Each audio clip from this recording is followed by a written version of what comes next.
We've been putting words on the page since Gutenberg introduced movable type, and Photoshop lets us do some amazing things with a minimum of fuss. Let's get started. Although best known as a tool for editing images, Photoshop lets you do a lot of creative things with type. Let's take a look at some of the basic options for adding words to a document. We're going to begin in our Chapter 7 folder, and we'll select the file New Type. Now, if you get a warning message when you open this file asking you to update layers, you can simply hit the Update button. This file was created on a PC, and moving from Mac to PC with a lot of typefaces can sometimes be a little tricky, but if you simply hit Update, you'll be fine. Now, in order to start typing, you have to select the Type tool. That's located in the Tools panel, and its icon is the letter T. That is also the shortcut you use to select this tool. If I click and hold on the icon, you can see that we have 4 separate tools available here. A horizontal type tool, vertical, and then we have 2 mask tools. We're going to talk about the mask tools towards the end of this lesson, but for now we're going to start with the horizontal type tool. With the type tool selected, I want to point out a couple of features in the options bar. Here, we can choose the typeface that we're using. If you click on the pull-down triangle, you have a listing of all the active fonts in your computer. Next to that, we can choose our font style. Here we can choose between italic, bold, or even bold italic. This is where we choose our type size. Right now we're set to 12 points. I'm going to increase this so that as I start typing you can actually see it on screen.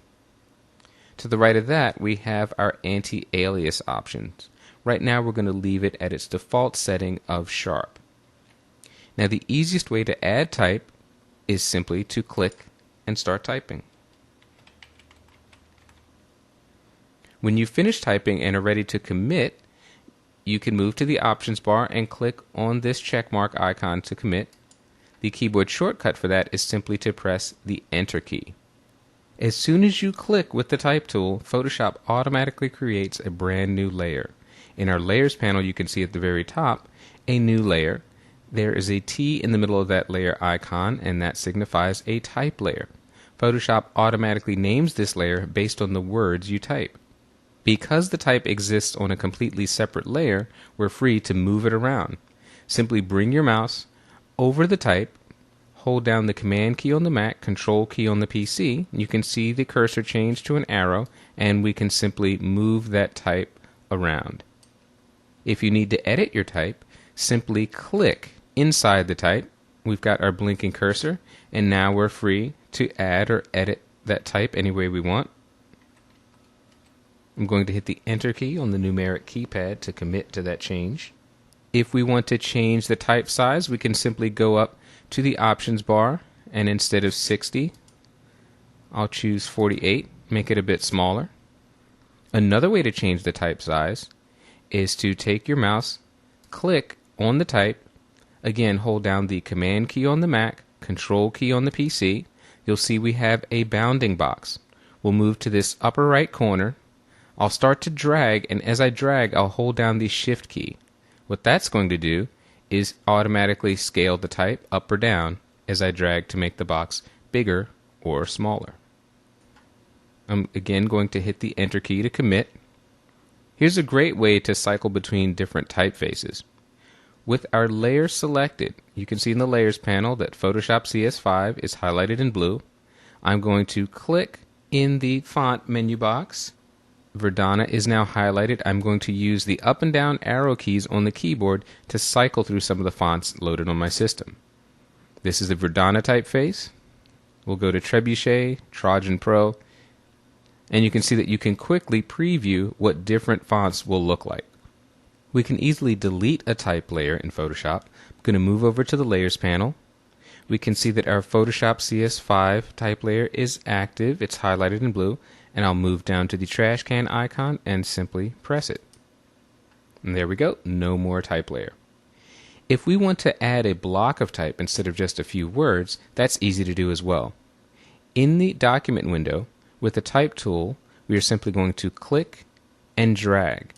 And you can see we now have the outlines of a text box. Whatever type we enter will remain inside the constraints of this box. I'm going to cancel this. We'll move up to the options bar and click the cancel button. The keyboard shortcut for this is Command period on the Mac, Control period on the PC, because I have already created a text box. In the Layers panel, I'm going to turn on the visibility of this type layer called Alice.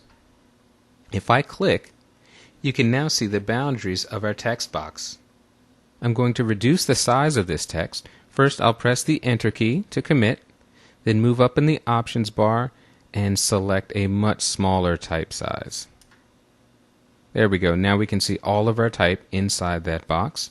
Again, if I click inside the box, we can see the boundaries, and we can freely change the shape of this box. If I hold the mouse over this middle box, I can drag it out.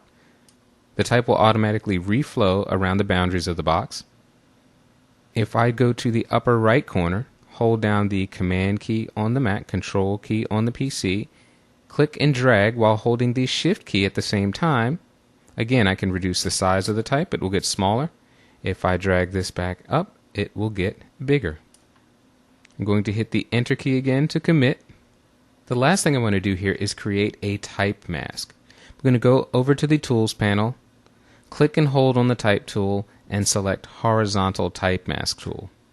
Now, to make the mask, I want the point size to be much higher than it is now, but the first thing I need to do is take the focus off of this existing type layer. I'm simply going to go to the Layers panel and click the background to make it active.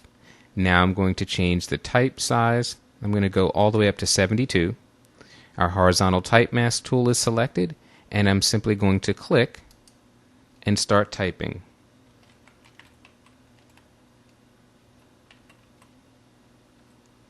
I'll press the Enter key to commit. Now, instead of type, we simply have outlines waiting to be filled. Let's go up to the Edit menu, select Fill, and I'm going to use a pattern. Any pattern will do. I'm choosing one of the default patterns that ships with Photoshop, and I'll simply press OK. I'll hide the marching ants by pressing the keyboard shortcut Command H on the Mac, Control H on the PC. Now we can see that our selection has been filled with that pattern that we chose.